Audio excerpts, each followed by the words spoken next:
Dinas Kominfo Jawa Timur kali ini menggelar rapat penetapan tim seleksi KPID Provinsi Jawa Timur periode 2021-2024. Rapat penetapan ini dihadiri langsung oleh Kepala Dinas Kominfo Provinsi Jawa Timur, Ketua Tim Seleksi KPID Jawa Timur, dan Ketua Komisioner KPID Jawa Timur. Hari ini juga setelah ini nanti Bapak dan Ibu menyaksikan ada penandatanganan fakta integritas yang dilakukan oleh Pak Ketua, oleh Profesor Masuki bersama seluruh anggota KPID.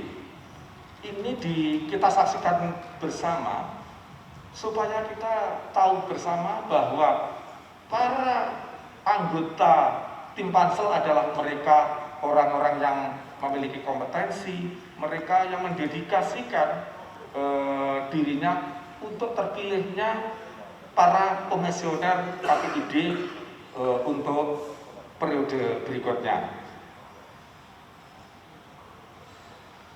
Dalam kesempatan ini kami mengucapkan terima kasih kepada Komisi A yang telah Bapak dan Ibu sekalian sesuai Undang-Undang Penyiaran bahwa kewenangan rekrutmen komik KPID ini adalah merupakan kewenangan DPRD yang secara teknis ditangani Komisi A, tetapi dapat dilimpahkan kepada Gubernur Jawa Timur, dapat dilimpahkan kepada Gubernur, dan Ibu Gubernur sudah melakukan menetapkan SK yang setelah ini saya bacakan, sehingga Bapak dan Ibu sekalian tahu semua, dan harapan kami dengan kehadiran Bapak Ibu sekalian nanti bisa memberikan saran-saran kepada tim pansel bagaimana, apakah mekanisme sudah ada 7 tahapan, bagaimana sekali lagi Bapak dan Ibu sekalian yang hadir ini yang peduli terhadap dunia penyiaran ini, gimana supaya kita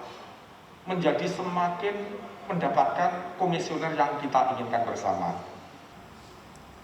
Apalagi kemudian hari-hari ini kita juga kemudian diberikan kesadaran baru bahwa informasi yang benar,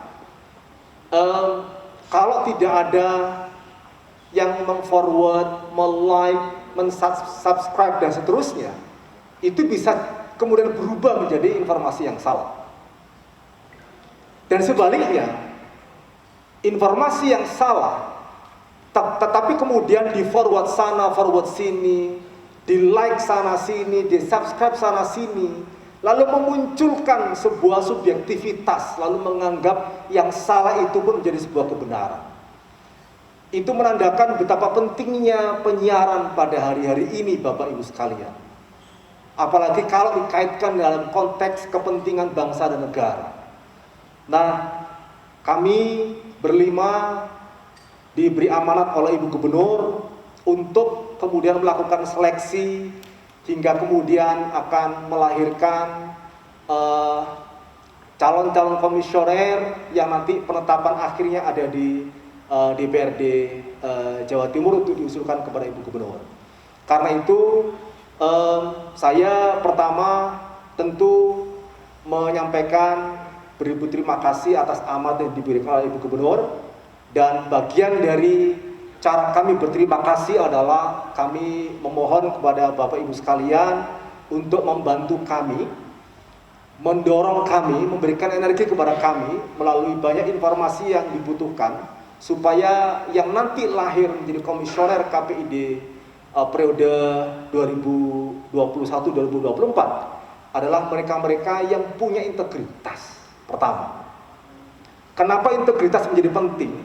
Karena ruang publik kita ke depan itu tidak sekedar kemudian diramaikan oleh para pemain di penyiaran, tetapi juga kemudian isi yang disampaikan, isi yang diproduksi itu akan bisa memperkuat nasionalisme, memperkuat keragaman, memperkuat kohesi sosial kita bersama. Bapak Ibu sekalian yang saya hormati, integritas ini menjadi catatan penting bagi kita semua, dan ini menjadi tugas berat kami atas perintah, atas amanat Ibu Gubernur. Karena itu mohon kami selalu diberi masukan, diberi gagasan-gagasan segar supaya kemudian amanat yang diberikan kepada kami bisa kami tunaikan dengan sangat baik. Yang kedua adalah prinsip akuntabilitas. Karena apapun yang akan kemudian kami lakukan ke depan, ini penting supaya bisa dipertanggungjawabkan kepada publik. 3, 2, 1, silakan. Dan inilah dia yang selanjutnya dari Provinsi Jawa Timur PNI 2021-2024. Kita berikan tepuk tangan sekali lagi kepada Ibu hadirin sekalian. Artinya yang mendukung pembiayaan dan sebagainya itu dari Dinas Kominfo, tetapi karena mewakili pemerintah kita juga memberikan masukan-masukan bagaimana nanti kita mencari calon-calon komisioner yang qualified, kemudian kompeten, berkompeten. Nah, itu yang kita akan mendorong terwujudnya calon-calon komisioner yang seperti itu, yang qualified, yang kompeten, yang memiliki integritas, sehingga nanti calon-calon ini akan menjadikan KPID betul-betul berfungsi sebagai amanat undang-undang. Jadi 3 fungsi KPID diantaranya adalah memberikan edukasi isi siaran, kemudian juga memberikan pengawasan terhadap konten-kontennya. Kalau mereka yang terpilih adalah orang-orang yang berintegritas, kredibel, nanti produk-produk siarannya akan menjadi bagus. Semua proses penyelenggaraan seleksi akan dilakukan oleh panitia seleksi dan KPID akan menghormati proses itu dan memberikan support lah ya agar ke depan terpilih anggota KPID yang baru yang memang seperti yang diharapkan, punya integritas, punya kemampuan, dan juga bisa menyesuaikan diri dengan tantangan yang ada pada era sekarang. Dan dari kami sendiri kan memang ada beberapa orang yang masih memungkinkan untuk bisa daftar lagi menjadi anggota KPID, dan ada beberapa yang sudah tidak bisa karena memang sudah 2 periode. Nah, nanti soal apakah kemudian mereka akan mendaftar lagi itu tentu menjadi hak masing-masing untuk bisa melanjutkan ataupun memilih cukup dengan periode yang kemarin. Sekarang yang mendaftar ada berapa, Mas? Setahu saya belum ada karena memang baru akan dibuka kira-kira hari Senin atau tanggal 23 November. Belum ya? Belum, ini baru launching kan, dan nanti akan mulai dibuka insya Allah tanggal 23 November melalui website dari Dinas Kominfo Jawa Timur. Nah, nanti itu kalau tidak salah butuh waktu kira-kira sebulan untuk memberikan kesempatan kepada siapapun, baik itu praktisi, kemudian akademisi, ataupun siapapun lah yang punya keinginan dan punya kompetensi untuk bisa mendaftar sebagai calon anggota KPID. Setelah penetapan ini kami akan rapat untuk menentukan tahapan seleksi. Nah, tahap yang pertama akan segera kita rilis adalah kita umumkan proses penjaringan calon. Kita akan menggunakan media seluas-luasnya untuk itu. Jadi media massa pasti kita akan gunakan. Nah, apa yang dibutuhkan itu adalah seleksi administrasi. Jadi teman-teman kita sampaikan ini ada open recruitment. Nah, persyaratannya ini.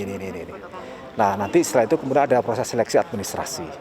Nah, seleksi administrasi lolos, lalu kemudian setelah itu akan ada proses tes psikologi. Ya, tes psikologi.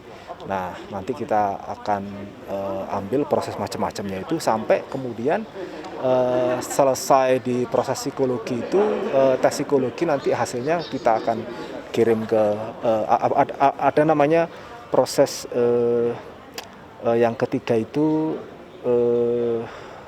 uji publik gitu ya. Jadi kita menerima masukan dari banyak orang. Contoh, kalau nanti ada nama yang masuk, ternyata kemudian ada instansi yang bersangkutan itu justru keberatan karena tidak ada izin orang atasannya, macam-macam, ya itu bisa dimasukkan. Setelah proses runningan semua selesai, baru kita bawa ke DPRD untuk dilakukan fit and proper test. Jadi setiap tahapan nanti kita akan sampaikan kepada publik.